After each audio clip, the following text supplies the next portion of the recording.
Oh, yeah. Let's do this.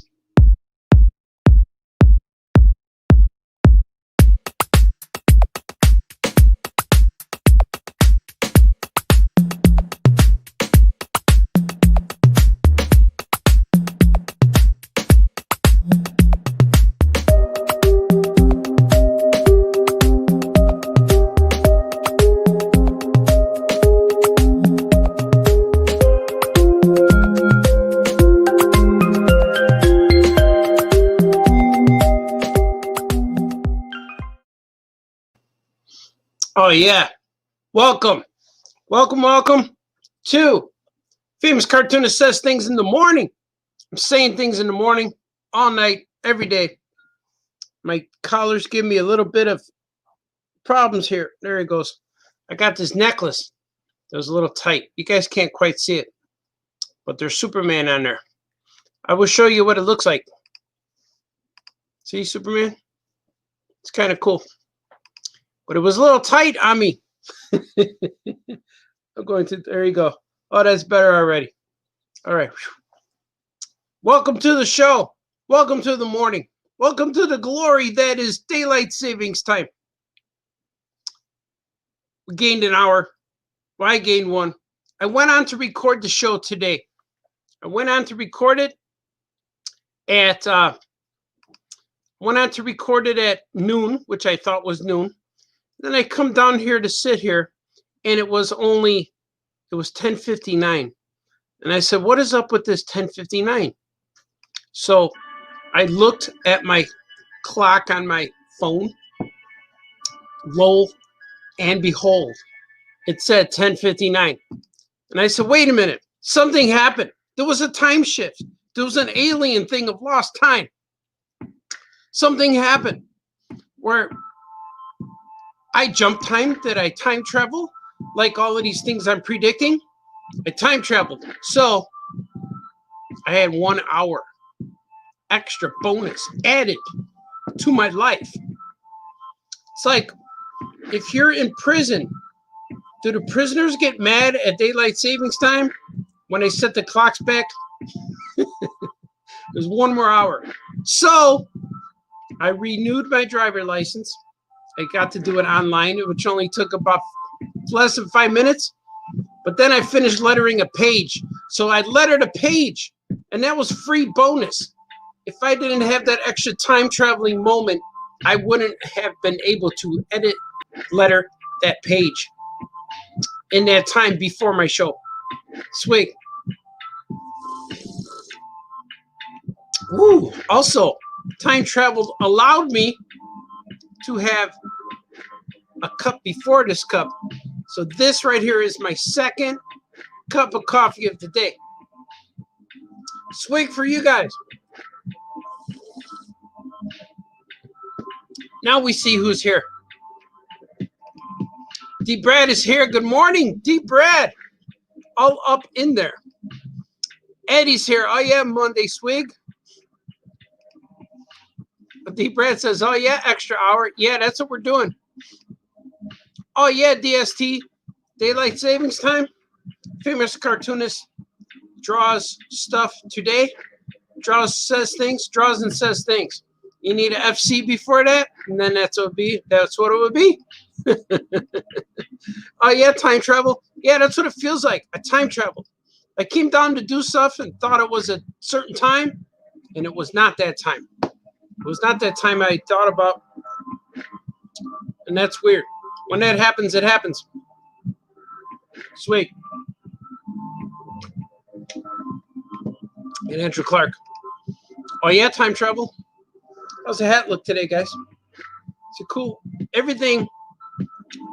Remember, you wake up and do things to make you happy, but also do things that are intentional. When they look intentional, they are intentional.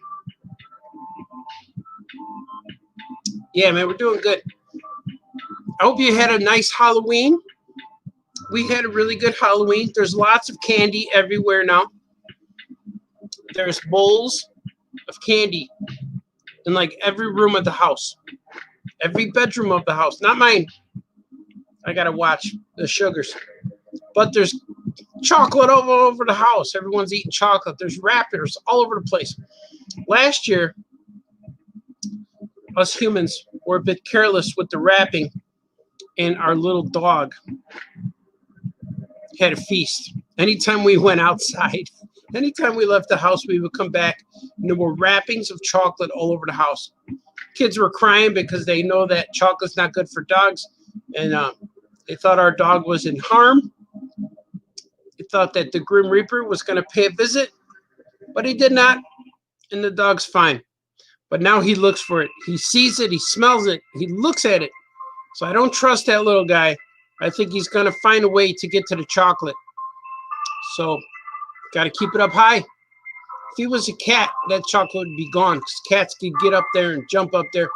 Cats could get on the fridge. The dog, however, cannot. He could if he wants to, but he doesn't. He knows better. Swig for smart animals. Oh, yeah. Coffee's good now. It's the second cup. I know I didn't sleep enough, but I feel awake. I feel good. Things just feel good. If you feel good, that's like the number one thing. You have to feel good. Everything else is secondary, right? You could be poor. You could be hungry. You could be standing in the rain. Your baseball team could be losing. But if you feel good, that's like the best thing ever. And so today I feel good. I feel alive. I feel awake. I feel good. Knowing it's the second cup. Actually, it's the second and a half, because I drank some of it and then refilled it and drank it up. So it's my second reheat. My wife makes the coffee very early in the morning, about 6 in the morning. And then I get up later and then reheat. So it's microwavable. But man, is it good. Swig for good coffee. Let us see. Who's here? Craig Diziadius is here. Oh, yeah. You're a good man, Craig. D. Brad, how was your Halloween? Halloween was cool. We had, the kids were out. We had about 10 or 12. My wife says 12. I counted about, well, I never answered the door. When I went upstairs to answer the door, nobody came. So the trick-or-treaters came between 4 and 6, 4 and 7. But there wasn't a lot. There was about 4 families with little ones. And that's what you want to see. You want to open the door and see little guys, little kids dressed in costumes, and it's cute and stuff. And a few of the neighbors came by, and it was fun. But we didn't have a ton. But the kids went out, and they come back all warm and from running around. And they went to different neighborhoods. And a lot of my kids' friends rang the doorbell, so I knew a lot of the kids. So that was cool. But their Halloween was fun. And I ended up, I did the podcast with the guys. Oh, yeah, podcast on Saturday with the Halloween theme. And maybe it wasn't me. Maybe it was Batman. It was Batman. Batman. George Clooney Batman showed up on the Oh, Yeah podcast on Saturday. If you look, it's on YouTube, and I'm sure you can find it here on Facebook somewhere. But from what I heard, I saved the show. It was crashing hard. People were angry at each other. I didn't understand why. Didn't care. The best thing you could tell somebody, when anybody wants to get you mad or they're complaining or whatever it is, the best thing you could say to disarm everything is, I don't care. All you can say is, I don't care. You can get yourself out of every situation. I don't care. Doesn't matter to me. I don't care. And that's kind of weird. When I went on the pod, I'm like, okay, you guys fighting. I don't care. So I didn't find out why they were fighting until after, later on, or the next day. I watched the first hour of the show and realized that what caused them to, Franco and Johnny wouldn't let him tell a story. It was played for laughs, I guess, but I don't care. I took over. I brought justice to the show. Swig for justice. So it was cool. I know the internet likes controversy, and that's kind of fun. It is fun to get controversy. But after my show, or after I was on the Oh Yeah podcast, I went upstairs to, demask, decloak, decowl myself. And there was a whole bunch of kids in my house. So I had to drive them all home. So I drove them all home, and, being the cool dad I am, I took them to get milkshakes. And we drove around the neighborhood looking for Halloween decorations, but everything was turned off. By this time, it was like 1 in the morning, about 1:15 or so. But some of the girls were spending the night, so I drove some of them home, but I still had a van of wild, crazy teenage girls. We're all rocking. We had the music up, playing, driving around, telling me I was cool dad. I had a Batman shirt, Batman gym shoes. But no, maybe I told them that I was cool for that. They didn't care. But we drove home, and that was cool. Then that's when I came home, and I drew some more stuff, and I watched some things.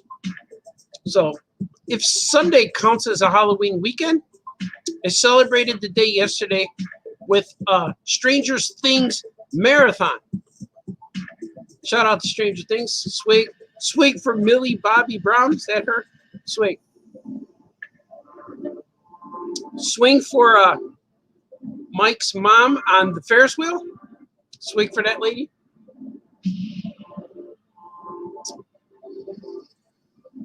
It was a good show, but we didn't finish. I thought there was 10 episodes, but my daughter says there's only 8. And we watched up to 7, and then we had to go to bed. It was already time. But I did not know about this daylight savings time. So Stranger Things episode 7, season 3 could have taken up my extra hour. So now I have that extra hour to use for Stranger Things in the future. So if I act like it's only 1:15 right now instead of 12:15, and I could not shift, but that's one day. That's, if I do that, I might invite the vampire in. So I will watch Stranger Things again. Let me see what's happening here. That was a long question. That was a long answer for this. How was your Halloween? Now you guys know. How many Mando views are up to now? I did 3. I watched Mandalorians 3 times. I watch it once so I don't get spoilers. I watch it like 4 in the morning. And then I watched it again with the boys. And then I watched all the reviews. And then I watched it again. Like I skipped through it. And then I watched all the reviews. And I realized with the Mandalorian reviews that I could probably do a review. Because all the reviews and Easter eggs and stuff like that, I saw them. I'm like, yep, that's it. Yep, I saw that. Yep, I saw that. The only thing I didn't know was, spoiler. No spoiler, kind of. The guy who Timothy Oliphant plays, I didn't know that he was a character from the novels. I didn't know. I thought they made him for the show, but he is a character from Star Wars canon, and I didn't know that, which was cool. And I'm glad that the writers and producers of The Mandalorian, Favreau and Filoni, those guys, they're diving into the Star Wars lore and mythology. And I'm really glad about that. Like, everything in that thing counts. And I didn't know about the Pearl. Spoiler, sorry. Didn't know about that. And same with the season 1. I didn't know about the Darksaber. I knew about it vaguely because of the Clone Wars. The Mandalorians had the Darksaber in the Clone Wars episode. But in the Clone Wars episodes, they take off their helmets. The Mandalorians take off their helmets, which is really weird. And it doesn't kind of jive or line up with what's going on in The Mandalorian now. But then I heard, after reviews, that somehow in the Mandalorian history, the new generation or the new creed, oath, or whatever, was to leave your helmet on. Because I know in Rebels, Sabine, I think her name is, she takes off her helmet all the time. She's in the show without her helmet. She only wears it for like battle, for protection. Rather than have it be part of the uniform and creed, she uses it for protection. Kind of like you put your gloves on when it's cold outside. That's what it felt like to me. So there's rumors she's going to be on the show, which would be cool. I'm right there with you guys with all the rumors. I don't have any inside intel, but when I do see the Easter eggs, I'm like, yep, I saw that. Yep, I saw that. And the cool part about it was the surprise character that maybe some of you saw now. My kids didn't know who that was, and I explained it to them, and they both went, oh, because, you know, Mandalorian and Rogue One are written for that diehard Star Wars fan, where Force Awakens was written for the person who heard about Star Wars. Force Awakens was there to get the new people, and Rogue One and Mandalorian is there to please the vintage, diehard, in your blood Star Wars people. So if it's not in your blood, you're going to be confused. Is that baby? So we don't know if the baby's Yoda or it's going to be Yoda, right? It's like, it's not Yoda. But did they reveal it? Yes, it's not Yoda. So where's Darth Vader during all this? He's dead. Well, how come the Emperor's still alive? I got to know. Those are the questions I get. But that's okay. I'm very happy to answer questions because I have the knowledge. Star Wars knowledge and Mego knowledge is in this head. I don't know. It's like going to school. It's like if Star Wars or Mego action figures was a degree, I'd be a brain surgeon. I'd be teaching at Harvard how to open up a skull and find the brain. I'd be doing that. I'd have a PhD, Dr. Star Wars, Dr. Mego. Ooh, there is a Dr. Mego already. I'd be his assistant, Nurse Mego. Swig from Migos. Artie Baltazar, DDS, PhD. Whatever it takes, man. Whatever it takes. That was a long answer to the Mando. Caught up on sleep after I because the famous actor. Caught up on sleep after I because a famous actor. Yes.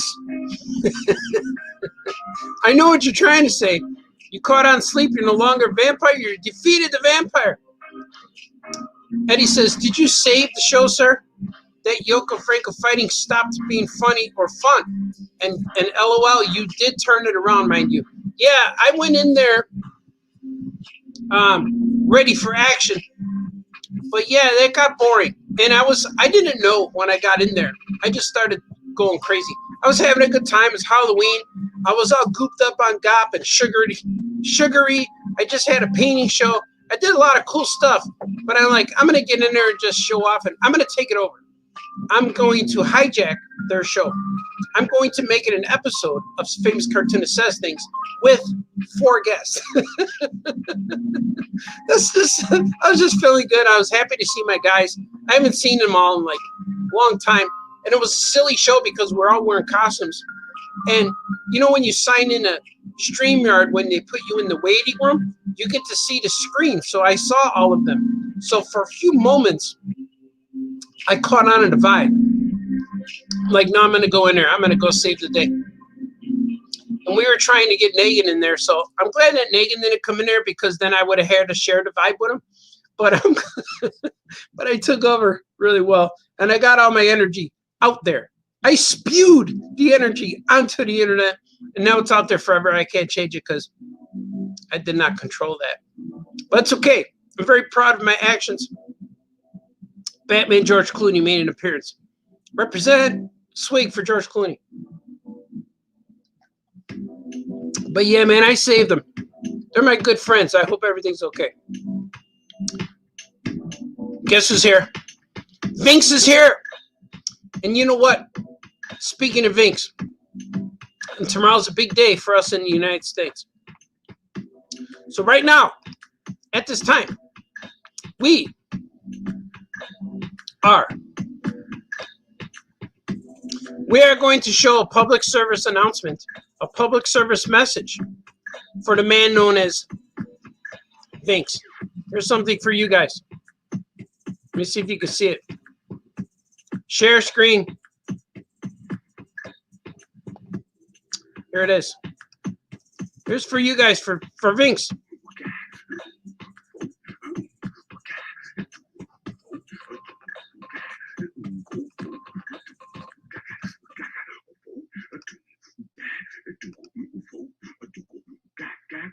We're gonna play it again.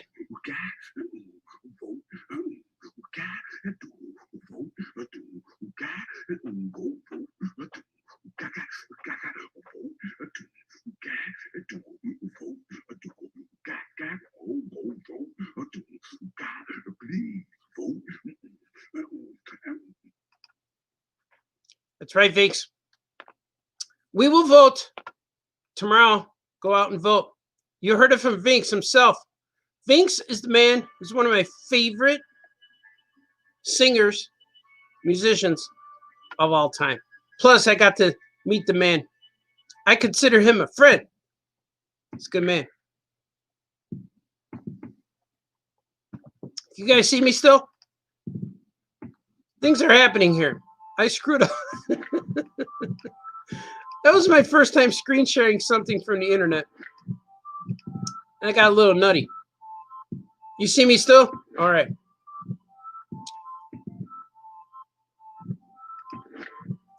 Andrew Clark, well, what is the background for the pearl? Okay.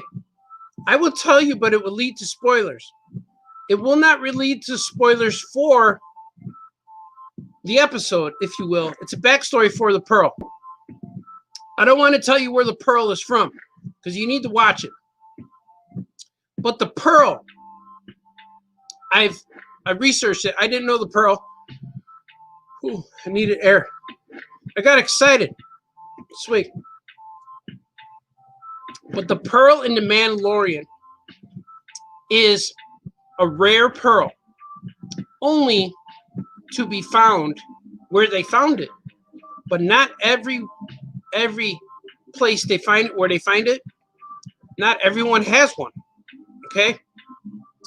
And the pearl contains inside, it contains crystals, kyber crystals, if you will. And it's the same crystals that can create a lightsaber. So the kyber crystals within the pearl are valuable. So it's another form of kyber crystals that are in the pearl. And it's valuable. It's not like in the first season they had the Jawas wanted that egg because it's a delicacy. So this is kind of like that, but it's not a delicacy. It has value, and it's a rare piece. It's like finding the superpower cyborg for $10. You're never gonna find it. All right, that's how rare it is. It's more rare than the superpower cyborg mint on card. So that's what it is. So I thought that was cool. I didn't know that, and that's why they got excited when they found it. But I don't want to spoil. If you haven't seen it, I don't want to say too much, but that pearl is rare. One of the most rare objects in the universe. Vink says, not in France yet. Something I said is not in France. But that's okay. Maybe the Mandalorian. Timothy Olyphant was basically playing his Marshall character from Justified. That's what I heard. I never saw Justified, and I didn't know that reference. And that was the other thing. I didn't know anything about Timothy Olyphant. I only know him from he was Drew Barrymore's husband on that show. The show where she's a zombie. She's a zombie mom, and she's transforming. And that's the only time I've ever saw him. And I might have saw him on other things. I just didn't pay attention. But I only know about the zombie show because Action Cat's in there in the comic shop. Sweet for comic shops. Let's see what you guys saying here. Timothy Olyphant, yeah, that's true. I agree with everything. So yes, the fight on the podcast was uncomfortable. And as soon as you showed up, I knew you were bringing the positive. Yeah, I'm going to tell the guys that. It wasn't fun. It was weird. And I want to tell you guys a secret. Sometimes when certain people get mad at me or yell at me on a podcast, I leave and said, I got to go pick up my kids. Even if they're home, I said, I got to go. And I take myself out because it's not worth it. It's not worth trying to restore or bring it back. I just get myself out of there. And sometimes I'm not on the pod because of the same reason. because some things, or most of the time I can't either. Most of the time I can't go. I can't make it because vampire, or I got to do something, or deadlines, or I'm not there. I'm physically not at my computer where I can't do it. And a lot of times, when they pod at certain times, it's always dinner time for me, or I'm out at a restaurant or something with the family, or just watching a movie with them. And that's very important to me. Like Sunday, yesterday, all we did all day was watch TV. I watched a few episodes of Walking Dead, but it was already like 2 seasons ago. I watched it on Netflix. We watched Impractical Jokers. We watched the Shark Tank, and we watched Stranger Things. We watched TV from like noon all the way to 3 a.m. You know, we're just sitting there. But I like that because my wife was at the kitchen table doing her work on a computer. My son was watching TV, laying on a couch. My daughter was on the other chair on her iPad. Everybody was just there. So I made some food, you know, sandwich or breakfast, whatever I do. Made some coffee, and I said, I'm going to go sit with everybody in the living room. So I sat on a chair for like 13 hours, and I just sat there. But it was fun just to be in the mix with everybody instead of going down to my dungeon where I close the door behind me and I shield myself off from everybody. But that's not till Monday. I do that on Mondays, Monday through Friday. You know, on Saturday I paint all day. But Saturday was cool. We were interactive with Halloween. Swing for interactivity. So yeah, so sometimes I'm not on the pod because I'm doing stuff with the family, and that's true. But when it gets uncomfortable, I get out of there. I don't care. I just leave. It's not going to change the world, but it's going to save Artie's soul. A message from Vince. Vote. We need to vote. It's your right. People have fought and died for this right. You need to do it. You need to do it. Yay, Vince. Deep breath. Vince, my friend. Yes, it was cool. Vince is cool. Look at that. Troy's here. Aqua Troy. Good morning. Good to see you. I thought you had stuff today. You know what? I had stuff today. Something miraculous changed. I had an appointment at noon today. And during yesterday, we were eating chicken. Because, of course, every day I have chicken. Every day of my life, I buy chicken. Different kinds of chicken. Buffalo Wild Wings chicken. Harold's chicken, of course. Spicy chicken, mild chicken, seasoned chicken. Broiled chicken, grilled chicken. It's kind of like that guy on Forrest Gump with shrimp. Bubblegum shrimp. Well, we do chicken every day. And I realize that I eat chicken every day. I order it, I make it, I buy it, whatever. So while we were eating our chicken yesterday, chicken and mashed potatoes with gravy, it was really good. I looked on our calendar and said, oh, I have a dentist appointment tomorrow.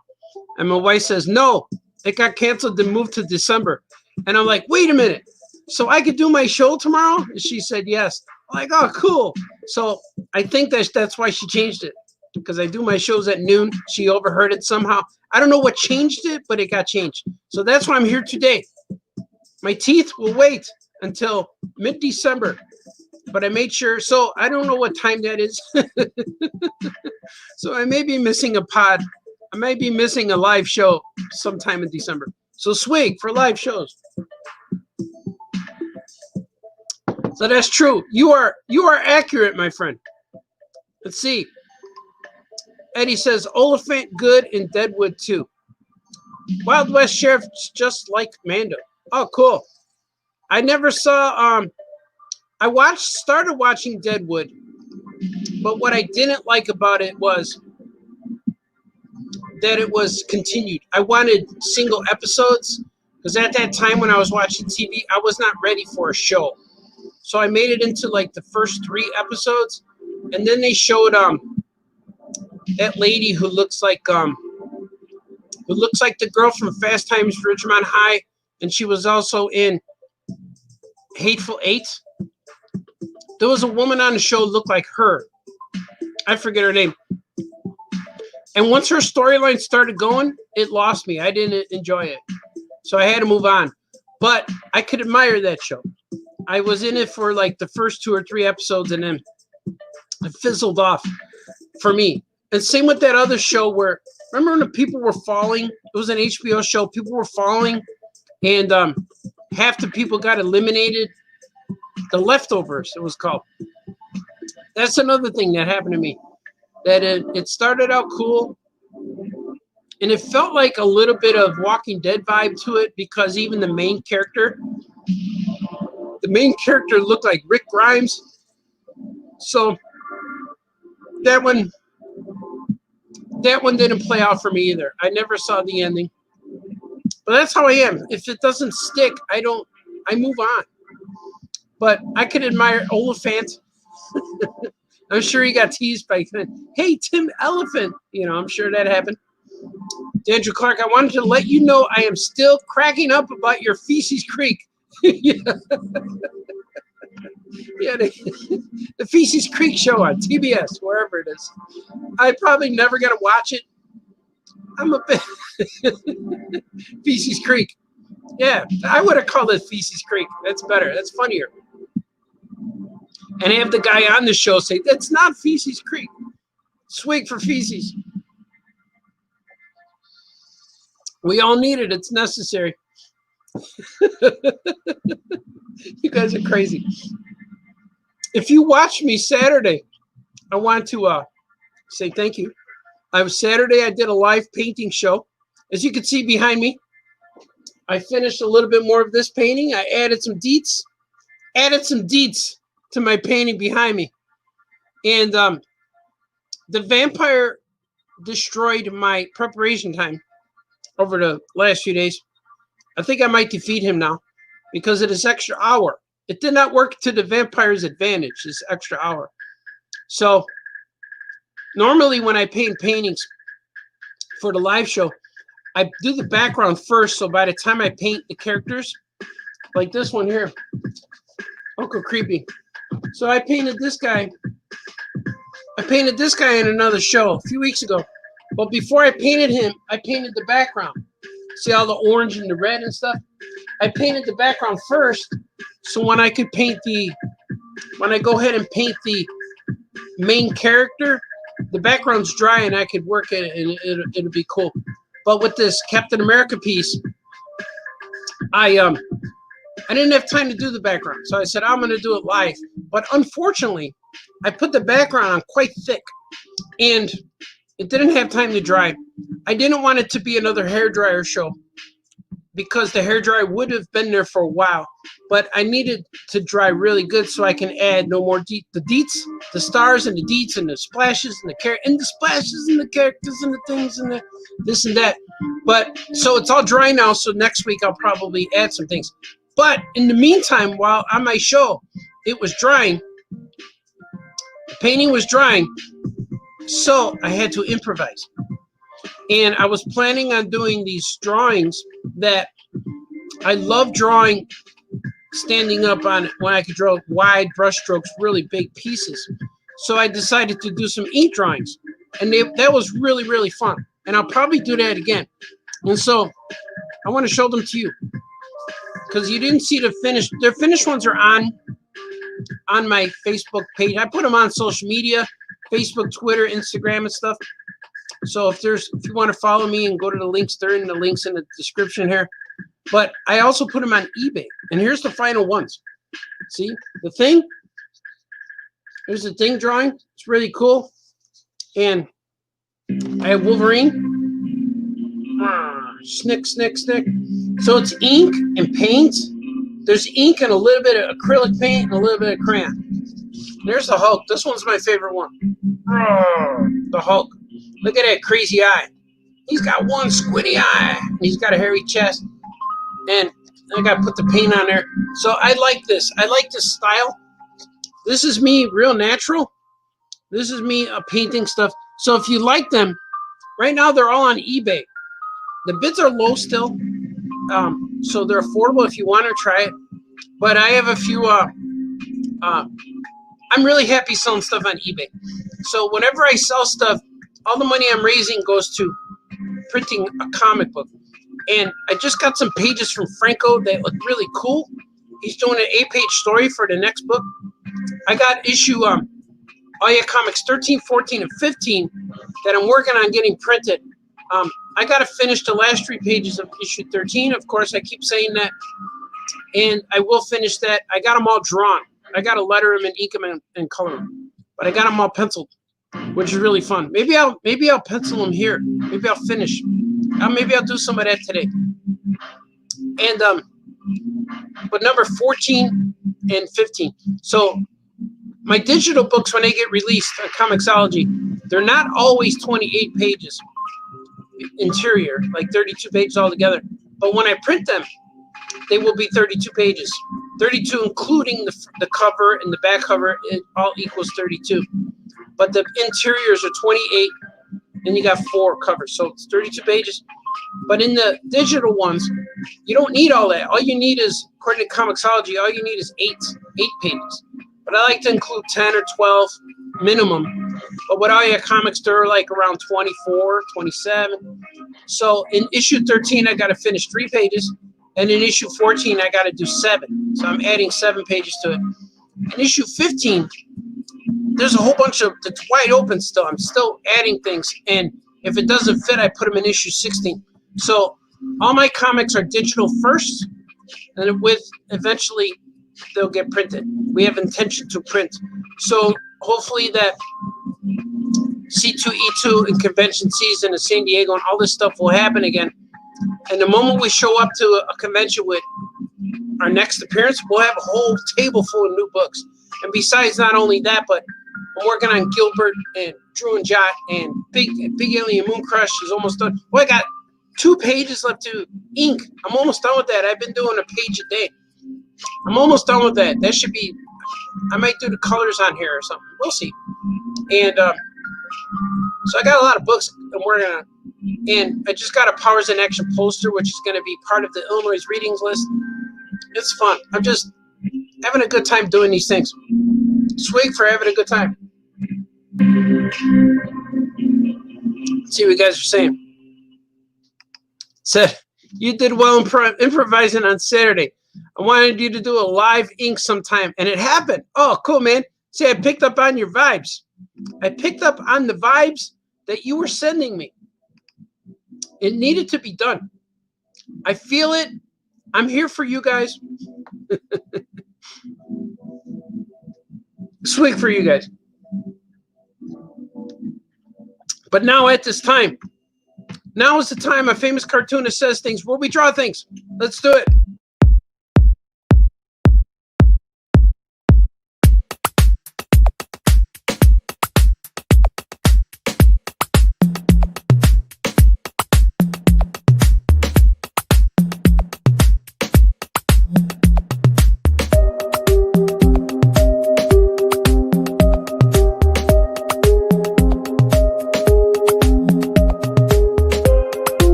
Oh, yeah.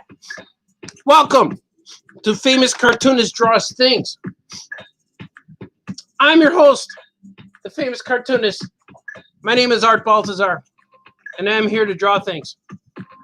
This is a page from Gyroman #1. This is the epilogue page. This is page 11. All right, there we go. This is page 11. And it says, epilogue. Meanwhile, at All Your Comics, he says, hey, Hammond, here's your coffee.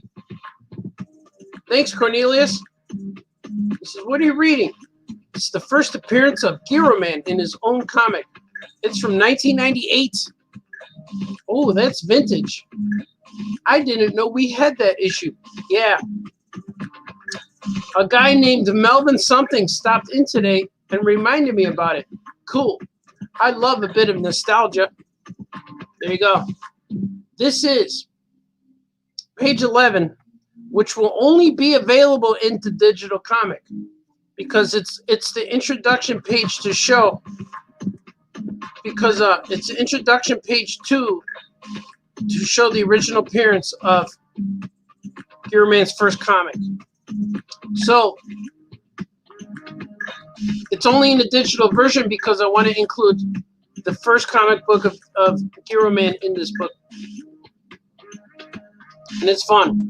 I added texture to him too. I added texture to the Gyroman comics. I was debating on should I just print it all black and white or add some background texture or something. So I added some color, a little bit of color. It's like I scanned a piece of paper. I scanned a piece of newsprint, if you will. I scanned a piece of newsprint and layered it in the background. I'm going to show you. I think that would be fun to show you. I layered a piece of newsprint in there and put it in the back of the comic so it can look kind of like old, like an older issue. But instead, it started to look like it started to look just like a color, like a texture. But I was okay with it. It looks cool. And here it is. I'm going to show you right now. Here's what it looks like. Here's what, see, the background is kind of cool. It has, what I did, see, if you look close, there's a texture. See? So I went in and scanned a piece of newsprint, and then what I did on every page is I made the characters white, and the background is like an off-white, like a newsprinty, grayish, sepia kind of tone. And I highlighted some of the words, some of the colors. See, it's only white, black and white, and sepia, which is kind of cool, right? So I'm a big fan of this. I thought it was pretty cool to see. It was pretty cool to do this style of comics. I thought it was pretty cool.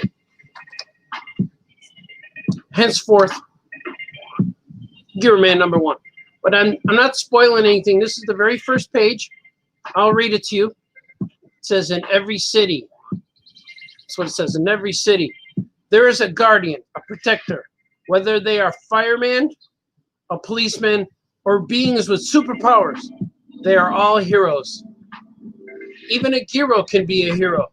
Gyroman! Gyroman versus the Toy Pirate. By Art Baltazar, Rich Maurizio, and Kelly Jarvis. So me and Richard, the story was mine. We wrote it together. He enhanced the dialogue, I guess. And he inked it. That's what he did. He inked it, and Kelly, we all talked about the story. We plotted together. It was my story, but then I think they wrote it. I can't remember how it went.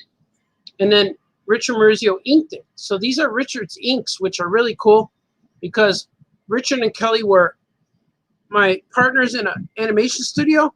Well, I worked for them, and a lot of their animation studio or their cartoon studio, they worked on Warner Brother characters, coloring books. So if you see this, the line work looks really Warner Brother-y. So it's kind of cool. It looks almost like Warner Brothers and Mad Magazine. It was kind of cool, pretty neat. And it says, "Welcome to Peterbilt, the capital of fast foods." So it's kind of fun. So this is the first page.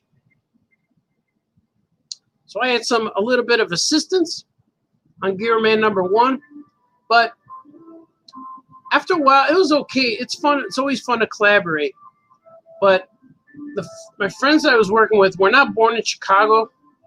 They didn't quite get the Chicago humor of fast food. And it turned out, a lot of the stories were turning out to be like spoofs, like parodies. They turned out to be parodies of superheroes. But Gyroman is not a parody. He's an actual character. So I didn't like the parody aspect that the tone of the series was going. So I did not pursue any more books with collaborators. So I started writing other Gyroman stories on my own, and I have several, which are really fun. But they never saw print because we started doing Wolf Boy. And in '98, the book came out, but Wolf Boy's book came out around 2000. So Gyroman and Wolfboy kind of crossed paths creatively, and Wolfboy was going to be my last book that I was ever going to work on, and I was going to say I'm going to go home and visit my mom and dad, and then go drive a truck in the morning, and then that didn't have to happen because Wolfboy sold like 3,000 or 4,000 comics, and then I was able to pay my rent for a few times by selling comics. So when that happened, I decided let's make another Wolfboy, and henceforth there was like 19 issues of Wolfboy, and that kind of how I kind of like realized that I can make a living at this. I could make my I could pay my rent with Wolfboy comics. So Gyroman kind of got put on the back burner, kind of on hold. None of my characters ever go away. They just reemerge at another time. So that's kind of what happened. That's the story. That's really what happened. So Gyroman was always fun. It was always something I had. And when you collaborate with other people, they kind of bring their own thing to it, which kind of takes it further away from what it's really supposed to be. I'm not saying that's bad, but if you don't like it, then it's not what you want. So I made my Gyroman. Gyroman is finally made. After this issue's finally made the way I want it to be. And especially the stories I got coming up are really funny. Like I finished my chickpea story. It's really funny. And I got a story about Reggie McDougal singing poetry. I got a story about the Rook and the Crook, the White Castle guys. And I got a story, I got a lot of cool stories. And yesterday, I'm really happy too because I wrote the first like 12 pages of Gilbert #4. I finally have a story in place and a purpose. I don't have a purpose yet for the bad guys, but it'll show up. But I just don't know what they do yet. I don't know why they're doing what they do. Are they doing it because the orange turtle tastes good? Is it valuable? Something like that. Maybe it's a more deeper meaning. What if the orange turtle's like a god to them? He's a god to them? Maybe. I don't know. So I'm trying to come up with a thing. I need a thing. But I have a lot of scenes, and I could write really good scenes and dialogue and stuff, and that's what I think my strong points are when I write stuff. This is looking weird. See how that looks? It looks strange. Should be good now. Now the book's there. So there's a lot of things, moving parts. So I have to work on Gilbert, but I don't quite know. I don't have an ending. I don't have an ending, or I don't know what the purpose of the character's motivation is. So I guess that's a bad thing, but I'm writing it anyway. And a lot of times when I write stories, that's what happens. And if you see, I'm going to give away a secret. If you see a story that I wrote that starts out with the characters walking on a sidewalk, it usually not all the time, but a lot of times it's because I don't know what to do. So I let the drawings write the story for me sometimes. And it's just like a conversation. Like you can do a conversation and then let it take over. And just like this show every day, Famous Cartoonist Says Things, I don't know what I'm going to say every day. I have no idea what I'm going to say. And even my wife says, how do you talk for 2 hours? Like, I don't know. I don't know what I'm going to say, but I say stuff. But a lot of it is you guys chiming in and asking me questions. Because there's a lot of times that I'll go on here and no one's on yet. And I'll be like, oh, man, I have no idea what I'm talking about in my head. And even Johnny told me that that's how a radio show is. When you do a daily radio show and you're on for 3 hours a day, You have to be able to come up with something every day, and that's the hardest part. But like I said earlier, it's built into the Baltazar DNA, where Baltazars, all the ones I know, we don't have a problem talking. Every person, every Baltazar, that's a strong point. That's an advantage we have versus the rest of the world. Talk to any Baltazar and the conversation could go on forever. There's never a boring part. Even when there is a boring part, we make it unboring. A little bit like the All Yeah podcast. Those guys are gonna be angry. I'm gonna bring some joy. Make it your own. Embrace it. Make it your own. I just gotta say too, it feels really good drawing these characters. Drawing Action Cat, Cornelius. It feels real comfortable. And that's him. Check him out.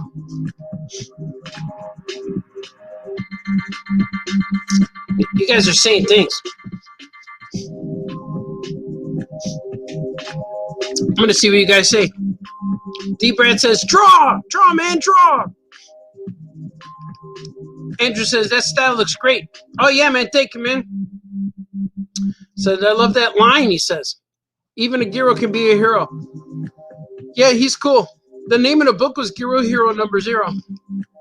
The issue was issue 0. So actually, it's his first appearance, but it's a 0 issue. Which is cool, man. Thanks, guys. He had a style for the... I'm real pleased with the style for the comic, too, with the background. It's cool. Sweet.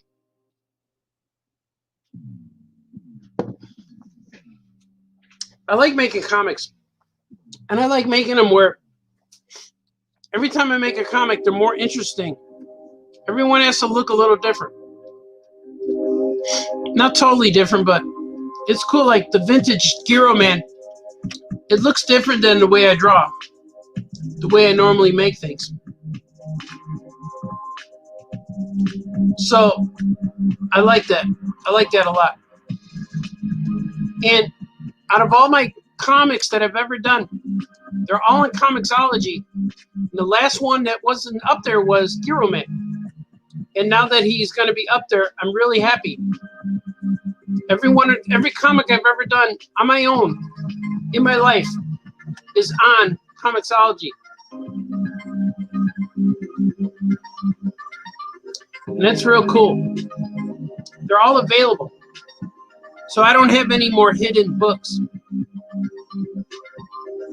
Besides books that like I did with people or companies and stuff.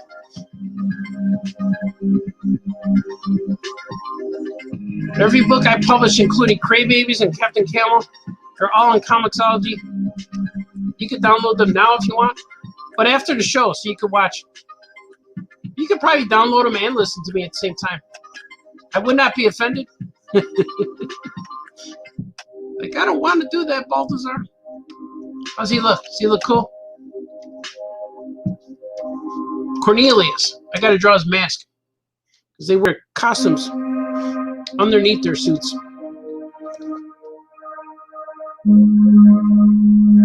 I tell you guys, man, I feel good today.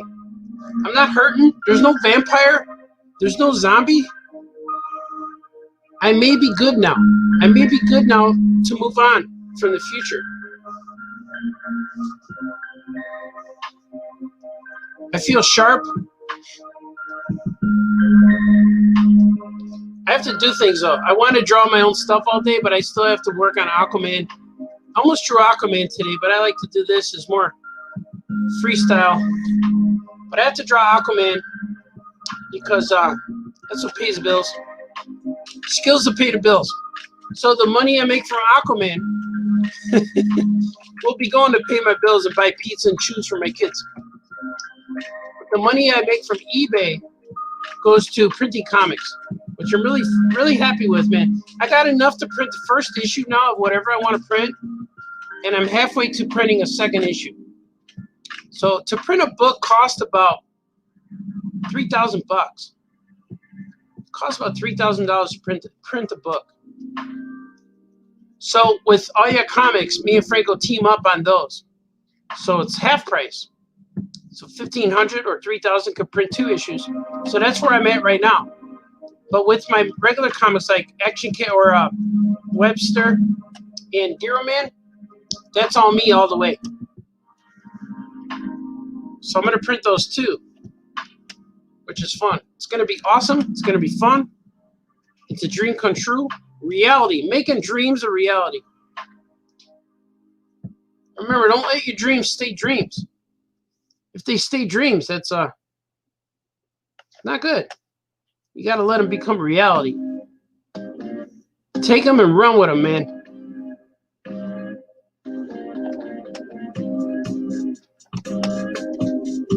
If people are fighting on a podcast, go in there and take it over.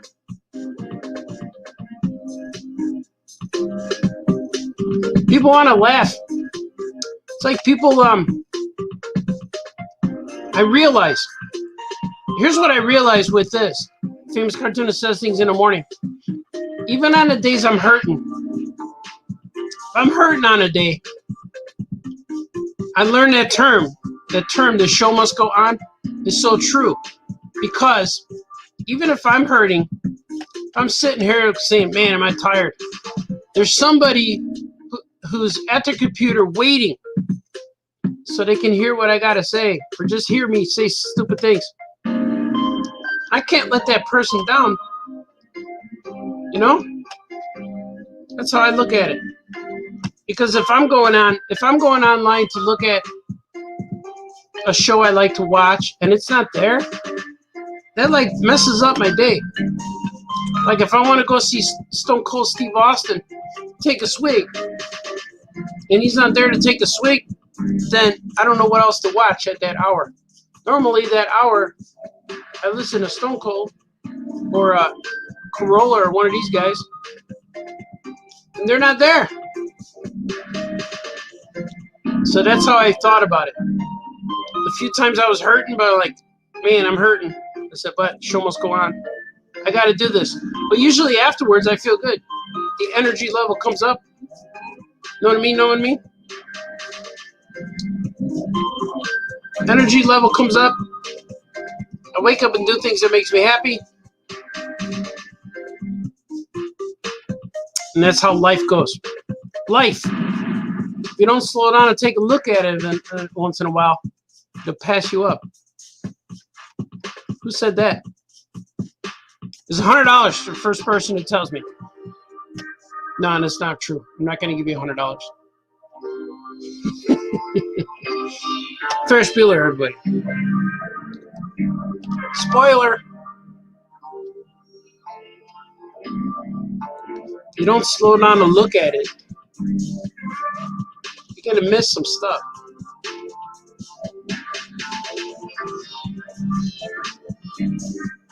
Got no time. No time for negativity. No time for people to bring you down. I was talking to another person recently. Nobody you guys know. Family member. And they were telling me about their woes. Which is cool. If you have woes and woos and woohoos, you should always share them with people. Even sharing your woes with the right person.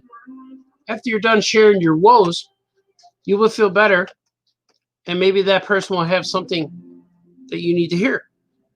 Something that will help you. Not like where he need to hear it and you yell at him. Not that kind of hearing. Just like something like a fresh take on things. And I told the person, never let anyone rent space in your head. Don't give them free rental space. And that's a term that I heard from Frankie Kazarian, the wrestler, a good friend, because I was telling him one time about something. And he said, brother, never let someone rent space in your head. I'm like, wow, that's a cool phrase. And he said, yeah, this works for me. Like, wow, totally. Don't let them rent space. There's no apartment for rent in your head. There's no more space. All the tenants have moved in. And I also told my family member that most powerful thing you can tell somebody is I don't care. And it does, like whatever they're talking about, it's I don't care. You know, it's kind of like you can say, hey, you watch Stranger Things? No, I don't care. I'm never gonna watch that. I was like, it doesn't matter. Anything they say next doesn't matter. So I'm never gonna watch it. Like anytime my friends bring up Star Trek, I'm like, nah, I'm never gonna watch it. I don't need to. I don't need it. I guess. Now I'm just riffing. This is me. Stream of consciousness already. Same way I wrote my Crybaby comics. Stream of consciousness. Which, if you're interested in reading those, they're on Comixology now for 99 cents a piece. So, all the money I make from Comixology is going towards printing. I know, you guys are like, we heard that, Baltazar. Shut up and draw. I didn't come here for your talking, for your sales pitch. Nah. That's part of life, man. Part of staying alive. I need to buy chicken and pizza and food for my kids. Chicken, pizza, and food, that's all the same thing. I meant to say pizza and shoes. So my kids, they need shoes all the time. They used to need shoes a lot more because their feet were smaller. They were growing a lot more faster. When they're in like 3rd grade, man, you're buying shoes every day. You're buying shoes more than you're buying pizza. Pizza's usually every Friday. Yay, pizza day. Yay, Daddy's in charge of our food today. Pizza, tacos, burritos, Harold's Chicken. But when it's time to buy shoes, they wear you down. Now my son is selling shoes on eBay, which is cool. But the weird part is, like, we use my account, you know. So when I told him, like, you sell whatever you want, and then I get the account money, the PayPal, and whatever you sell, I'll just give you the cash. Because he's a teenager. Now he's 17, so he's almost there to get his own account. But I want to wait till he's 18. Oh, actually, he does have it now. But I sent him stuff PayPal, and it has to get approving process because he's under 18. But we're working on that.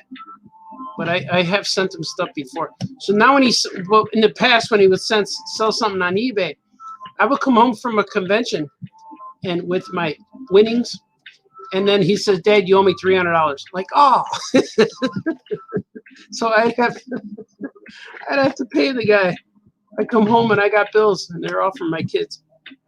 But I admire him for that. That was pretty cool. Like, what do you mean I owe you $300?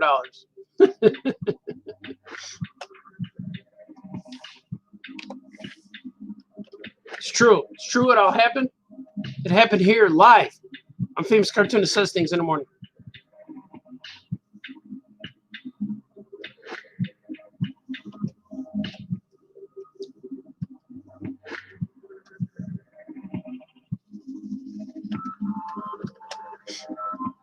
Did you guys like that rant? I went on. I went on for a while.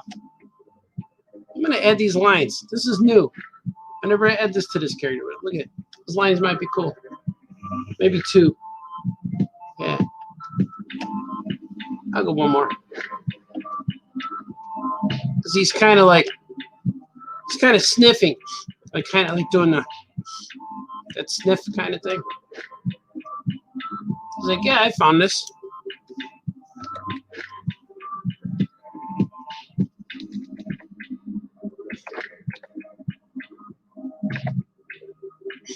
It's true.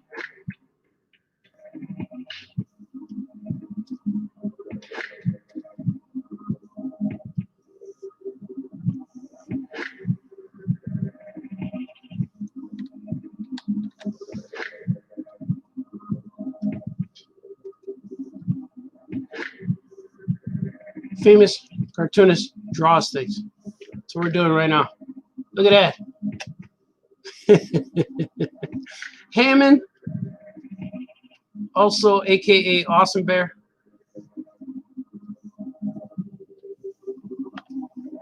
AKA Aka Awesome Bear.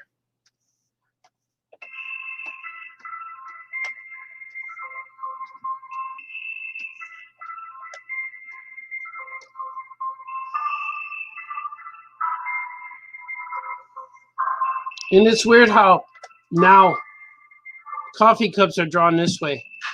They're drawn this way instead of this way. You know, remember we used to draw them like this? They're not like that anymore. They're the other way. I gotta erase that. Now they look like this. It's true. It's all true, man.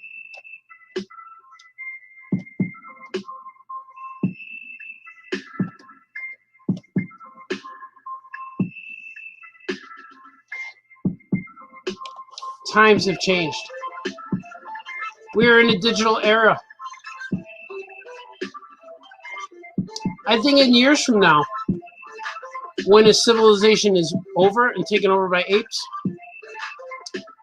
remember how Taylor found all those dolls in the remnants in the ground? Well, somehow when they find our civilization, they're going to realize that everything changed around the year 2000. That's why I think the predictions of the Mayan calendar are correct. Because in the year 2000, in 2012, in the year 2000 is when everything kind of went digital. By the time we got to the year 2000, everybody had an email, everybody had all these things. So when archaeologists, 1,000 years from now, 500 years from now, whenever the humans are done, they're going to discover a civilization that laid in ruins. And somehow, the civilization seemed to end around the year 2000 because there's no artifacts. There's nothing to trace to history. There's nothing written down on paper or carved into wood because everything went digital. This last, someone's going to find a Purple Rain cassette and said, look at, several years after this Purple Rain CD is when civilization ended. They're going to find Prince music, Michael Jackson, not much after. Because that's when civilization stopped being physical and started being digital. That's why digital, or even comics. Once the end of the world happens, all my comics will be disappeared. They'll be wiped away. They'll be gone, I tell you. That's why I need to print these comics, so in 1,000 years they could find my print version. This Gyroman, this obsession with fast foods. What was he thinking? But look, he's from Chicago, so we understand. This humor from this man from Chicago was quite unique. Just like Batman on Fridays. He would go on other podcasts to save them. Only Batman could save us.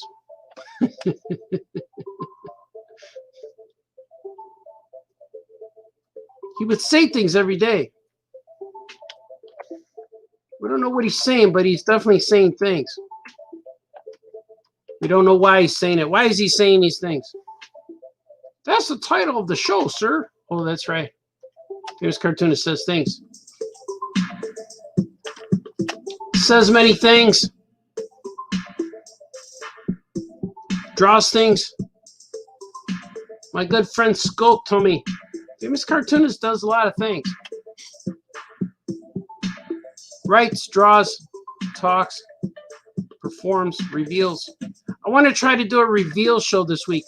Last week I couldn't do it. Friday I forgot what was happening. But I had to do stuff Friday.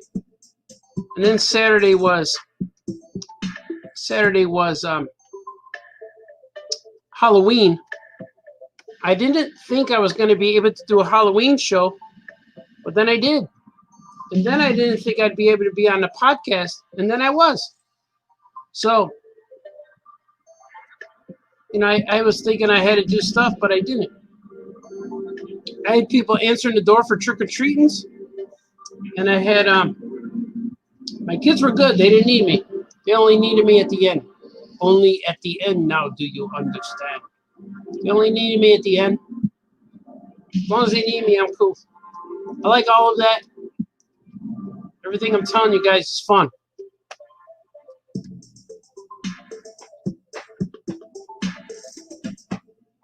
How's that look? I gotta save. I didn't save it for a while. Save, swig. Time to swig, my friends.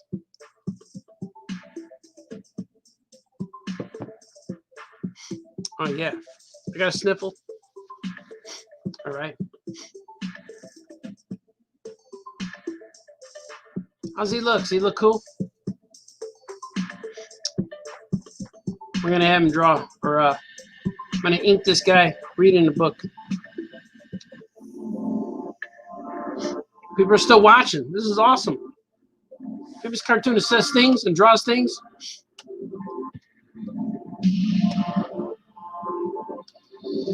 Feels good for Monday. Nothing's hurting.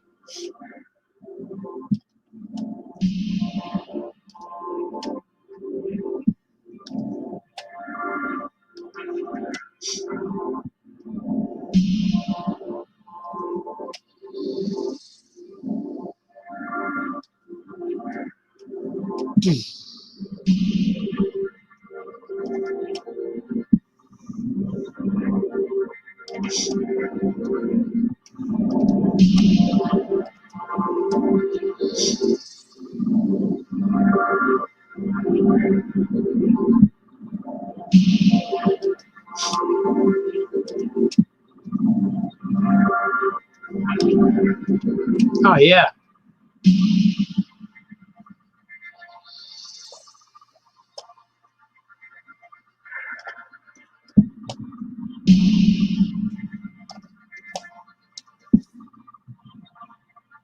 Draw his eyes looking down.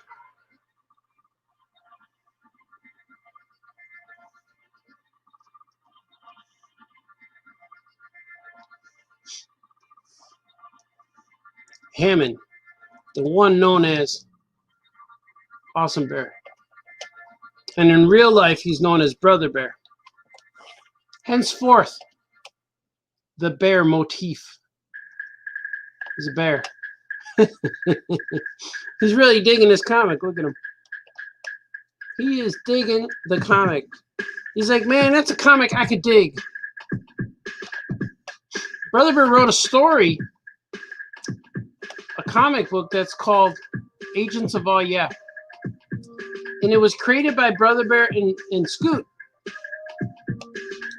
And when I went to go visit my dear friend Brother Bear in New York, probably about 2 years ago, I said, hey, Brother Bear, I want to read that story that you wrote with Scoot. And he says, okay. I have it on my computer at home. I'm like, okay, let's go read it. So we got to his house, but of course, somehow the night got away from us. We forgot. We forgot to do it. We probably got some food. We got tired. We hung out. We watched some TV. Fell asleep on the big couch, stuff like that. And so the next day we went to the store. And I said, Brother Bear, we forgot to print out that thing, and I've got to leave tomorrow. I got to leave. Right from there, I was leaving to go to that airport. So I was there for a little while. So what happened was I wanted to read his story. So he started telling me a story, you know, the way stories were passed down from generation to generation. He started telling me a story, verbal. And I started making notes as he was telling the story. And I asked him, did Scoot draw this yet? This is pretty fun. And he said, no. So I said, can I draw it? And I showed him the sketches. And he says, He said, you did this while I was talking? I said, yeah. I wrote a story. I thumbnailed this story as he was talking. And that's kind of how, like, me and Franco worked the same way. And I said, I could just do it. I'm just sitting here, and I want to write this story. So I thumbnailed the whole story, and I just wrote it. It's the first issue, and it was a little bit of a cliffhanger. It's like the start of a bigger story. But it's a good first issue. It's a good lead-in. So, Agents of Valia #1, written by Brother Bear and drawn by me. I'm gonna put that out on Comixology as a 10-page first issue, and I think he's writing the second issue with Scoot. But if he is not, then I'll probably take over that book too. I'll talk to Scoot, Brother Bear, and sometimes when I talk to him about the stories, it's easier to get it done, and then I don't need a script. Let me just write it. Just do what I gotta do. And that's like when we wrote the book with Jeff Johns. We wrote a book, Tiny Titans issue with Jeff Johns. That was the same way. It was a phone call. And then I just took notes during the phone call. And that was it. It was pretty cool. It was pretty easy. But his stories were real funny. It made sense. So that was that's the story for Agents of All Yeah. So you don't have to print that out and send it to me, because now I have it already. I have it in my head, and if there's any specifics that you want a character to say, that's what I told him. And then we did that, and we worked out a little script. It was pretty fun.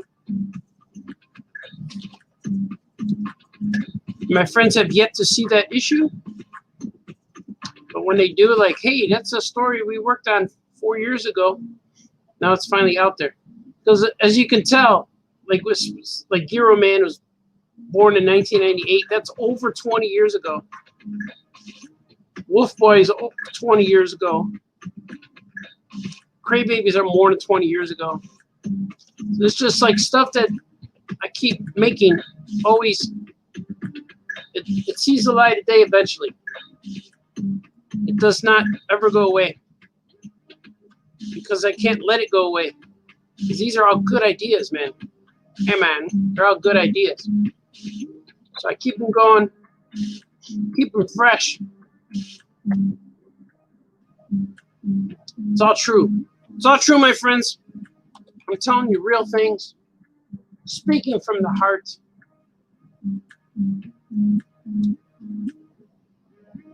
You can't be a cartoonist if you don't live the lifestyle. Every day of my life. Every moment. Even when I watch TV, I was thinking, I should be drawing right now. I'm like, yeah, but I like sitting next to my guy on the couch. Let's do this. This is better. See, that was a choice. See, cartoonists have to make choices every day. Choices, if you will. Mind you, that was not an if you will. That was a mind you. Choices, mind you. You have to make things happen. There are 3 types of people. People who wait for things to happen. People who make things happen. And people who don't know what's happening. You want to be the guy who makes things happen. Make it happen, man. Make it happen. If it's not going the way you like it, you could change it. Why do you have to stick with the same thing? Change it. Especially if you're doing your own comic, you can do whatever you want. If you don't like it, change it. I always get that way, like when I watch a movie, especially like a superhero movie or Star Wars, something that we know more about it than the creators making the movie. I'm like, why did you do that? Why did you let that go? Like Superman breaking the neck of that guy. People say, well, what was he supposed to do? Like, how about don't write that scene? You didn't have, why did you have to write that scene? So, like, you're doing your own thing. You don't have to put stuff in there. If your character's in a spot where you can't get him out, change the scene. Change something, right? Write something different. I don't know where that was going to, but I don't want to yell about I don't want to yell about Superman again. That hurts me too much. And to this day, I haven't shown my kids that movie. We've seen portions of it, but those two scenes, the tornado scene and that scene, I can't bring myself to do it quite yet. Although, based on the news I'm hearing from Michael Keaton and Ben Affleck returning and all this stuff, and Jared Leto returning to be the Joker, I am going to subscribe to Hobomix, because it's all one word. Hobomix. I'm going to subscribe to Hobomix, and we'll see. Hobomix. Or is it H silent? Bomax. Hobomix. Or is it in Spanish Yibomax? Jamomax? Hobomix. I'm going to subscribe, subscribe, just so I could see all these new DC Comics things. I want to see that Snyder Cut real bad. I think it's going to be fun. And no matter what it is, I'm going to enjoy it, because it's something that it's probably not going to be right, but it's something that was these guys' vision as a whole. And if they stayed off the internet, we'd probably have better movies. The internet ruins people, man. The internet ruins creative types, because they're all afraid about what the internet's going to say and about the rating system.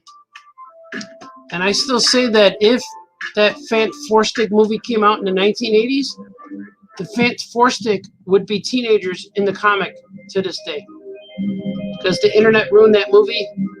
The movie was actually really good. I enjoyed it. I watched it 3 times. I like it a lot. It's not Fant Forstick, but it updated. But it's cool, man. But look at this page is finished. It's real clean. Here's your ham and here's your coffee. Thanks, Cornelius. He's reading stuff. See, his eyes are looking. He's reading Gyroman. I didn't know we had that issue. Yeah. A guy named Melvin something came in there. Here, I'm going to fix this. This is looking weird now. I'm going to fix this. Make it more gentle. Gentler. Not as demanding. Not as clumsy as a blaster.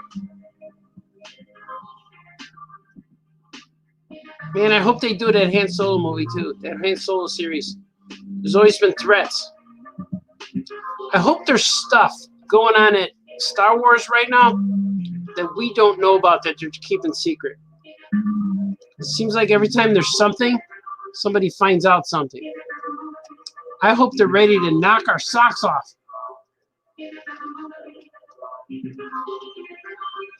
See, Star Wars always in the head. Always on the brain. This Star Wars is. All right, that's good. Save it. Gyroman is officially finished. Inks are finished with this page. It is true. I'm bringing it in for some action. Let's see if I can find it. Gyroman. The man of many gyros. The defender of fried foods. Defender of fried foods, defender of fast food. Fried foods. Finger looking good guy. I'm so happy. I can start coloring this.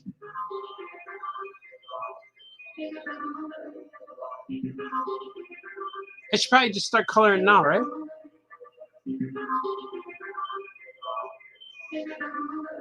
Should I start coloring it now? I'm going to bring the first page in. Let me see what you guys are saying.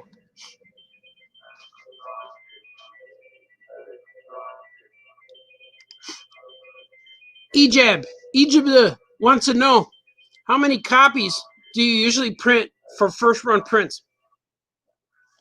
I print anywhere from 1,000 to 2,000 to 3,000, depending on the price and I can afford. I'll probably print 2,000 of these. Depends how much they cost. Because usually, like if I print 1,000, my run will probably be around $1.50 a book. But if I print 2,000, it might go down to $1 a book.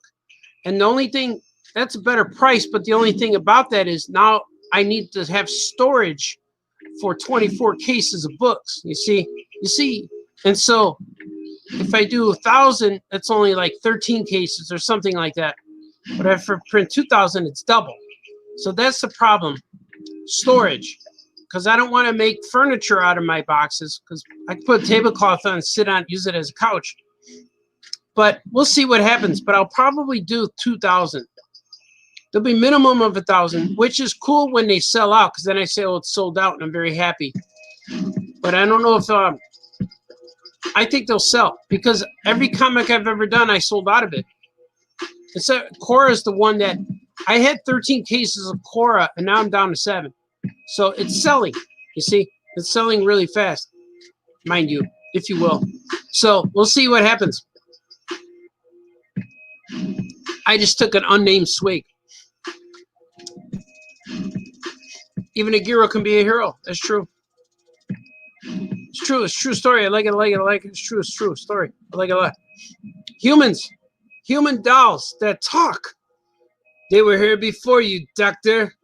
They were more intelligent. Wait, son, Johnny. Hey. Oh yeah, Johnny. How was Kane County, man? Did you sell some things? I hope you did. I cannot go to Kane County, even though if I wanted to. But I know these trying times keep us away. But unfortunately, that wasn't even the case. I had to not go. I couldn't make it. That's why I didn't go. Well, that's okay though, right? Swig for being okay. Well, that was good. I know today might be a 3-cup of coffee day. Look at, I just inked this page. Now I'm gonna begin some coloring. Let's see if I can get it finished. I'm not sure, but I want to keep going.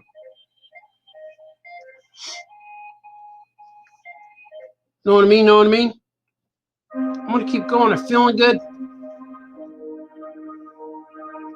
It feels good. I feel good. There's nothing buzzing in my brain today. There's no vampires or zombies to be found. They're all stifled, if you will.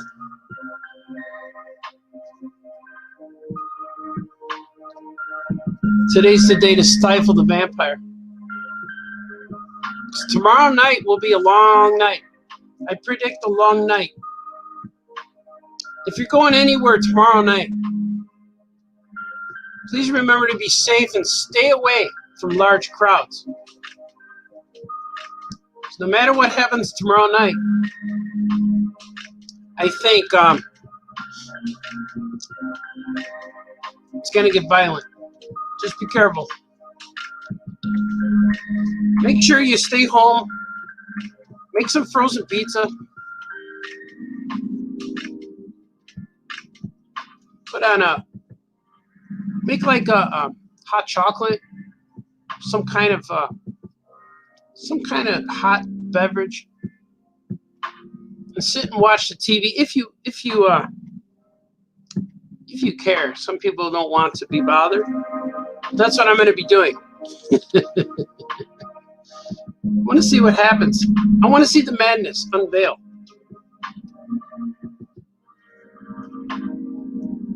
It's very interesting times.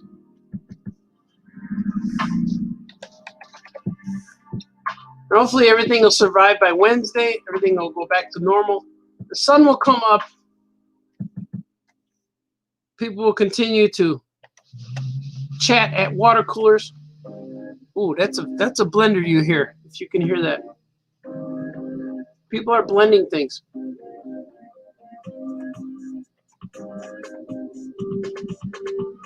Life goes on, see? Doesn't matter what's going on. Life is still going on. Blending is still going on. But maybe that's the reason.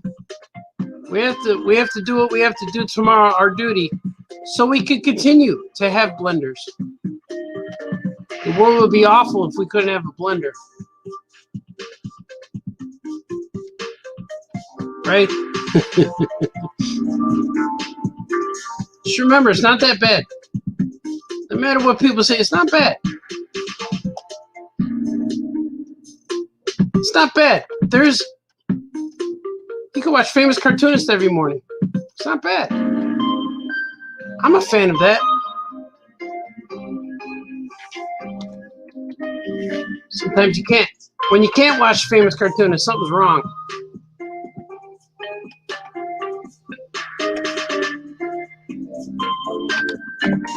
The buzzing you hear today is one of my children making some kind of shake. Perhaps they're making salsa.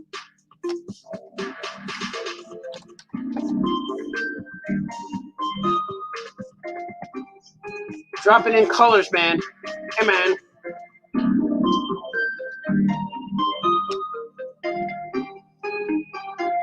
Dropping it in.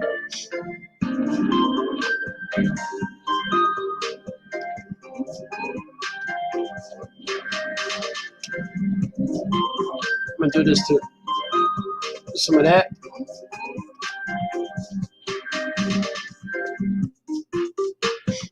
Bum, bum, bum, bum, bum, bum, bum.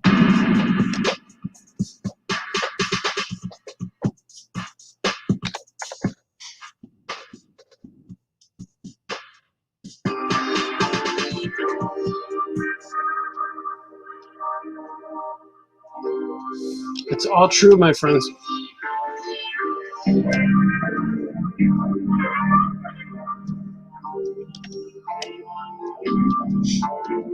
The best thing you could tell anybody too is do whatever you want. Do what it feels. You must do what you feel is right, of course. See, Obi-Wan was right this whole time. You must do what you feel is right, of course. Of course. Of course you can.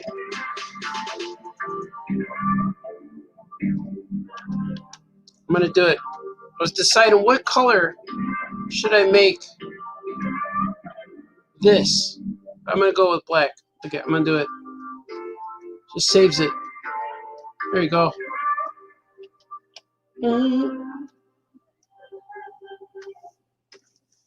Messed up there. Look.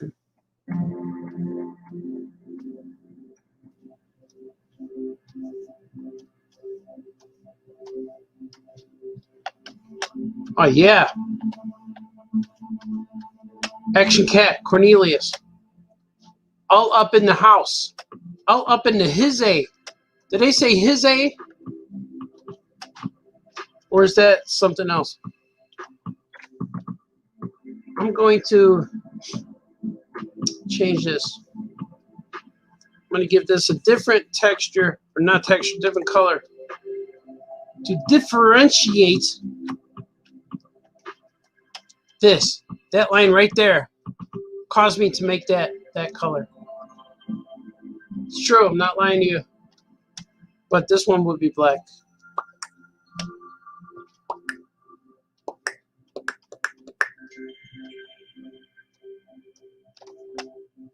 Everything I'm telling you guys is true, you know. All of it.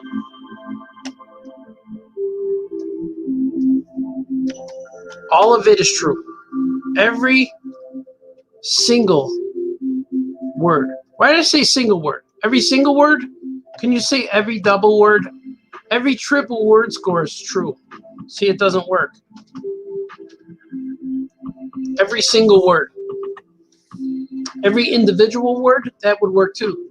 Every individual word I'm telling you is true. Every married word, because you're not single anymore. Every married word. So I was talking to a lady one time. It was my taxi cab driver.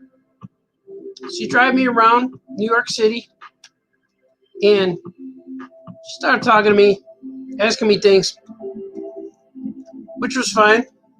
Conversation's good. She asked me my name or my last name, and she said Baltazar. I'm like, yes, ma'am. She said, is that Hispanic? Is that Espanol? And I said, yeah, it is.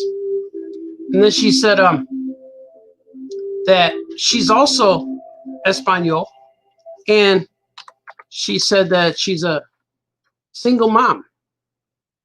And I said, well, that's weird because I'm a double dad. And she's like, what? I'm like, yeah, I'm a double dad. And I said, well, actually, I could be a triple dad because there's 3 kids. There's 3 people in the house. So does that make me a triple man? So and I said, so you only have 1 kid, single moms, 1 single person? And she said, no, it means I'm not married. Like, oh. I said, well, if that means if you're not a mom, are you just single then? I was confused. I knew what she meant, but the term single mom is weird to me. Why can't you just be a mom? Just mom. Just be mom. Or dad. I'm a double dad. So if you're married, dad, I don't know, it's weird. So I was messing with her. But anyway, she asked me if I knew Spanish. And I said, I only know some words. I only know the words my wife teaches me. And then she goes, oh, which words are those? And so I could I rattled off a long line of profanity. And here's what my wife says when she's mad. And I went, ba-da-ba-ba-da-ba-ba-da-ba-ba-da-ba. And she swerved the car. She was laughing so hard that she had to stop. She had to wipe her face. She had to get a tissue to wipe her eyes, to blow her nose. She was laughing so hard. And after she took me to the airport, she got out of the car and gave me a hug. It was the first time ever that the taxi cab driver gave me a giant hug after our ride. She said that was the best ride she've ever had to go to the airport. And I thought that was cool. And all I did was told her the words my wife told me. I will not say them here, but if you're a Spanish-speaking person, you may figure them out.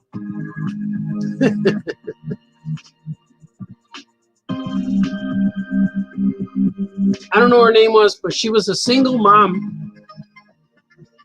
And why do people say that too? Do they say that to impress you? I'm a single mom. Oh, that's too bad. Is that what I'm supposed to say?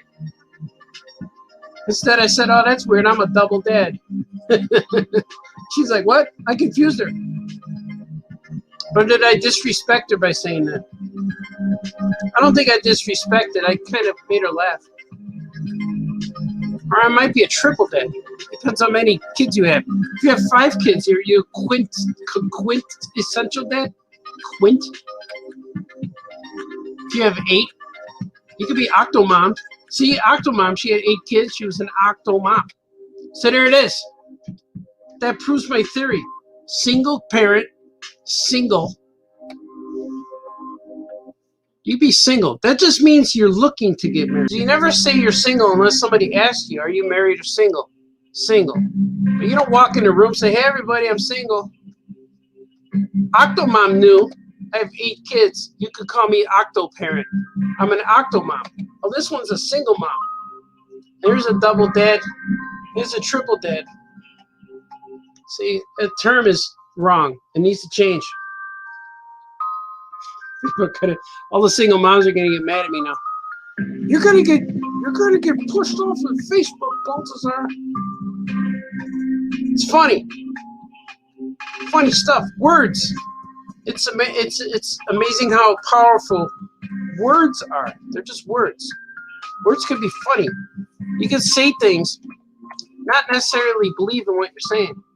But you can say things to be funny. Like a stand-up comedian. Not meant to offend. Meant to make you laugh. You think about it, you know? It's funny. That's funny, haha, Balthazar. So funny, forgot to laugh.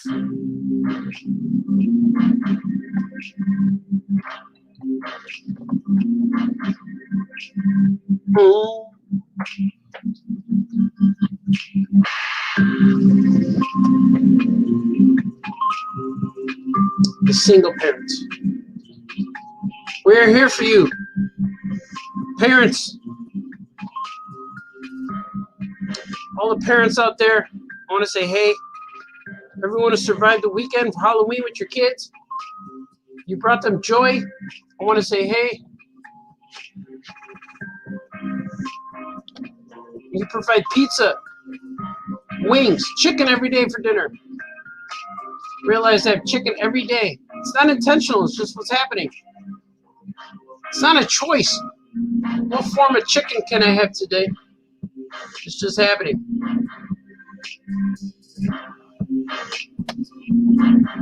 Yeah, we get it, Balthazar. Go back to telling your offensive jokes.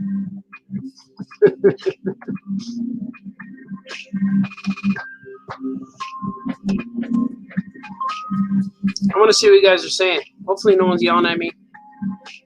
I got yelled at many times. Johnny likes to yell at me. Not too much, though. I don't get yelled at too much. Everyone else does. Epilogue.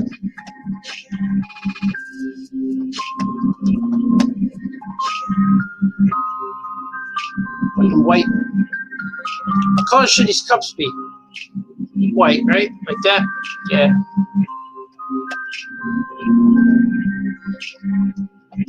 I'm going to see what you guys are saying.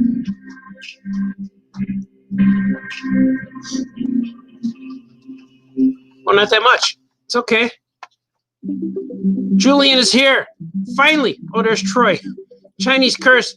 May you live in interesting times. Ooh, is that a curse? Ooh. Yeah, you don't want your life to be interesting. Well, you do, but interesting could be quotes. Interesting. Julian is here. Julian Lopez. Oh, yeah, man. Good to see you, Julian. Eddie's here. I guess you could have complimented the single mom and say, great work. Parenting is tough. Enough job for two people. Yeah, but that's what she was fishing for, see? She was fishing for that. Oh, you do good. You drive a taxi. You come home and make cheeseburgers. But that's what they want. Single mom is... It's like people saying, oh, I have such a headache today. I'm stressed out. They want you to say, why? But I'm not falling for that trap, man. It's like, single mom, okay, you gave me information I didn't ask for. So I'm going to tell you I'm a double dad. But you seem to save the conversation by just diving into Spanish profanity like, bada bop. Yeah, that was a crazy taxi cab drive. But it was funny. She gave me a giant hug and squeeze. And I told her she's welcome at my dinner table at Christmas time. But she's in New York. I know she'll never come. But it's okay. Swig, the taxi cab. D-Brad says, great work. Thanks, D-Brad. We're going to color some more stuff. I'm going to do some more coloring. Let's see what we can do here. May not finish the whole thing today because I have to drop in some texture.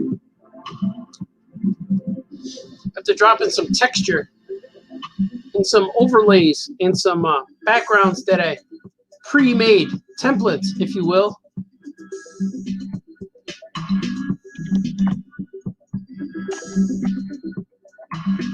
Drop in some templates and some colors. And I have merchandise that I made that is specifically for the pages of Oh Yeah Comics. Oh Yeah Comics. It's all true.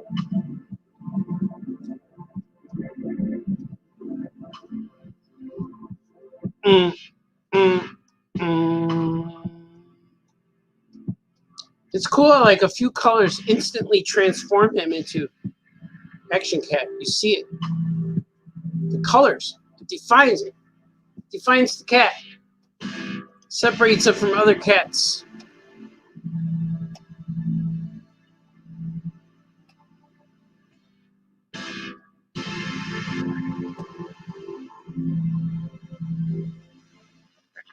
The cool thing about all these new comics I'm making, like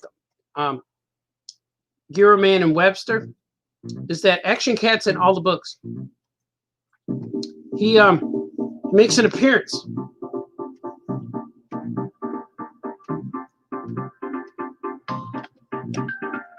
He's letting you know that in the pages of all your comics, all of the worlds are connected, like the Marvel Universe. Spider-Man can meet everybody, and Action Cat can meet everybody. It's kind of cool. I think it's cool, right? Yeah, Balthazar, we think it's cool too. I know. Shut up and draw. Shut up and draw. If you like the phrase "shut up and draw," I have T-shirts that say that on my Threadless site. So if you're inclined to wear that phrase on your shirt, there's a shirt that says "shut up and draw," and on my Threadless page, which is kind of fun. You could see things. You could do things. Support the famous cartoonist so we can print some more comics. Famous cartoonist makes things too. It's all true, man. All true.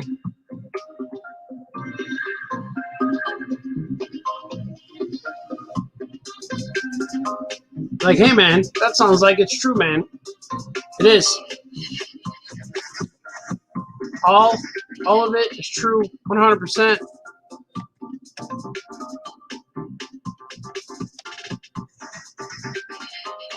See, now that Awesome Bear is this color, I'm gonna make that coffee spot a little darker. See, just take it away. There you go. Take it away from. Take the eye away from there, so this is blending in. You see, you dig it. You dig it.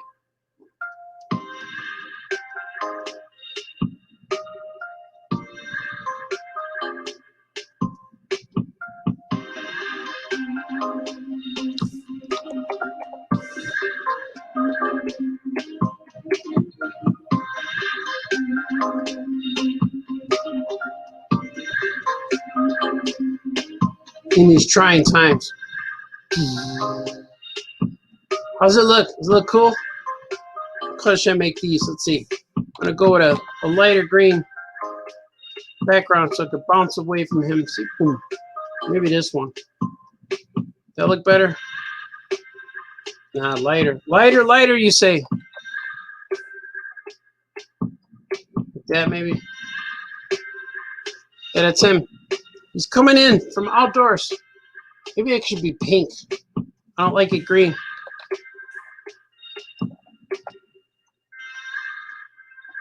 What's cracking, y'all? I got this.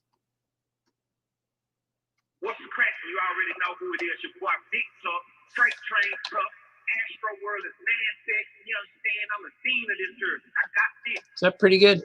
Yeah, we're gonna go with that. We're gonna go with the pink.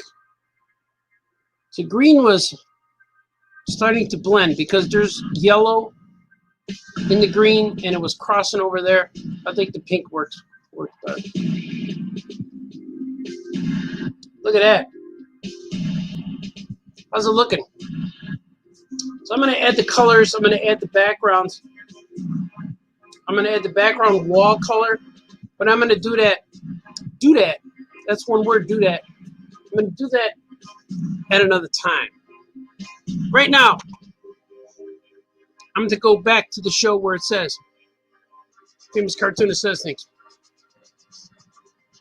It's coming. You're going to see my big face. Hello. Welcome, the famous cartoonist says things. Boom. We are back. We're live. Well, we're always here. So you guys like that? That was Gyroman #1, and it will be.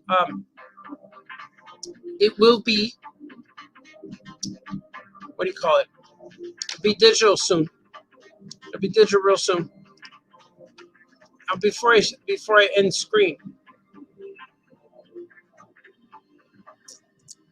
I want to do another screen. Did you guys see the? Did you guys see my public service message from Vinks? My man Vinks. We're going to show a public service message again for my friend Vinks. You guys ready? I'm going to silence this for a moment. We're going to show a public service message now from my friend Vinks, who needs to say, when you go out today, when you go out to tomorrow, public service message for voting. Here we go.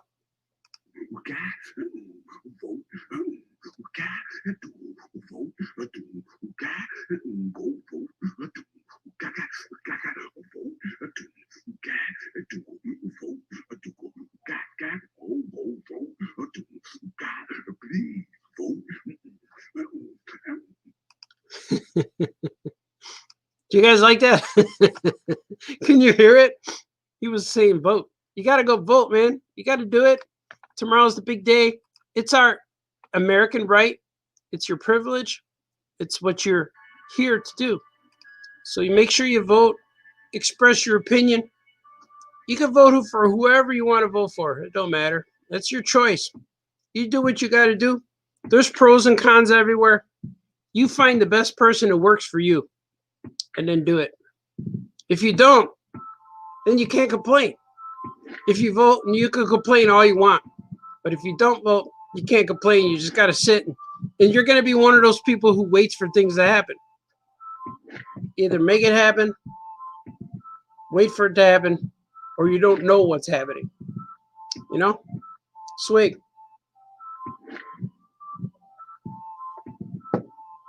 Bixby says, oh yeah, says thanks. D. Brad says, hey, big face. So did you guys see the Vinks thing okay? That was my first time trying to share a video or share a page. You probably saw it, but I don't know if you heard it. Maybe I should have put the volume up, but that's okay. I am learning. Learning as I go.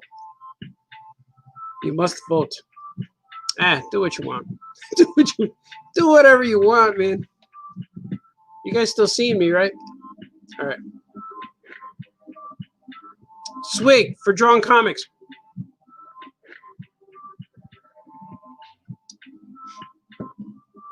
I'm going to make more things. Oh, people are texting me. Okay, not important. Not important. Mike Capabasso's here. Hello there. My young Obi-Wan friend, Skoke. I don't know, what do you guys want to say? I'm at the end of my run. So look for Gyroman on Comixology. I just finished a page. I'm going to color it later. And later on, I'm going to draw my Aquaman. I got to work on an Aquaman piece. I got several things. Big Alien Moon Crush. I'm like 2 pages away from finishing the inks. I got Gilbert #4.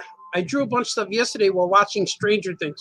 Actually, I wrote it while watching Walking Dead, because I was watching Walking Dead I was watching Walking Dead old seasons. It's when they first met Negan. When that episode got me so mad that I'm like, Rick, just take him and get in there and grab your axe. But all his friends had guns to their heads, so it was rough.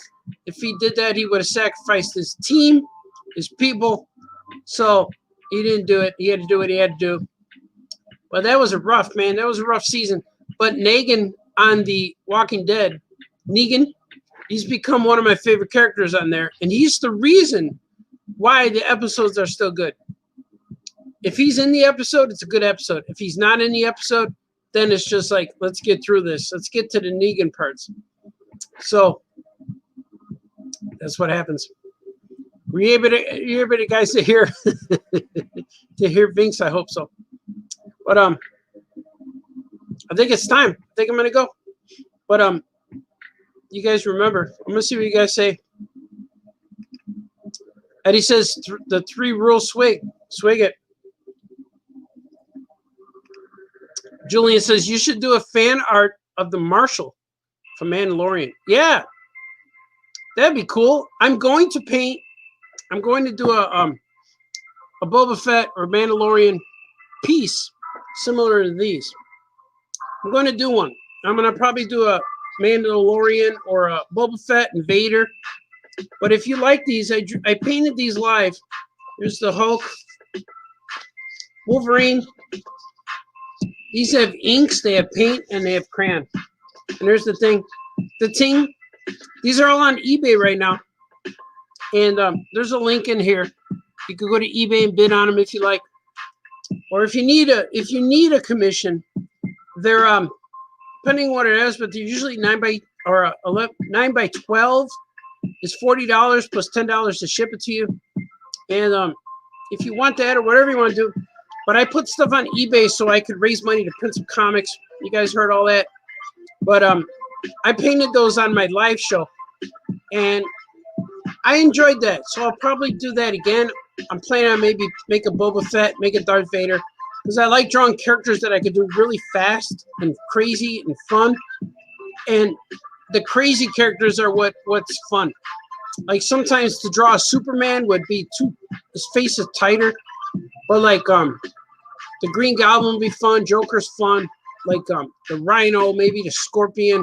Guys like that are real fun to draw, like crazy guys. But Darth Vader, Boba Fett, maybe an IG-88. Maybe I'll draw him. Or IG-11. I'll make something work. He'll look weird. But I like doing that stuff. But tune in this week. Every day this week, I'll be on at noon to paint things, to draw things, and to say things.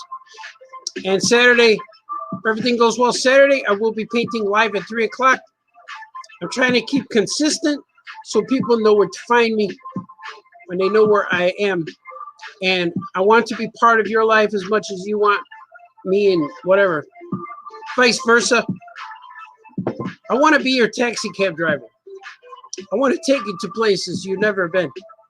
I want to hug you at the end of our journey. You know what I mean? But we could share curse words together later when we see each other in person, when they're not on the internet. Swig for friendship. So you should do. See. Oh yeah, Star Wars. Yeah, I'm gonna do a Star Wars thing. Defender of Fried Foods. There's Gyroman #1. It's coming soon. Now all I have to do is color the book, and that's gonna go fast. Thank you, Art. Have a great day. You guys are awesome. Thank you for joining me today. This has been really fun. I will do this again. Remember the 3 rules. No fighting, no crying. Be nice to each other. And every day when you wake up in the morning, do things that make you happy. Choose wisely. Choose it. Do things that make you happy.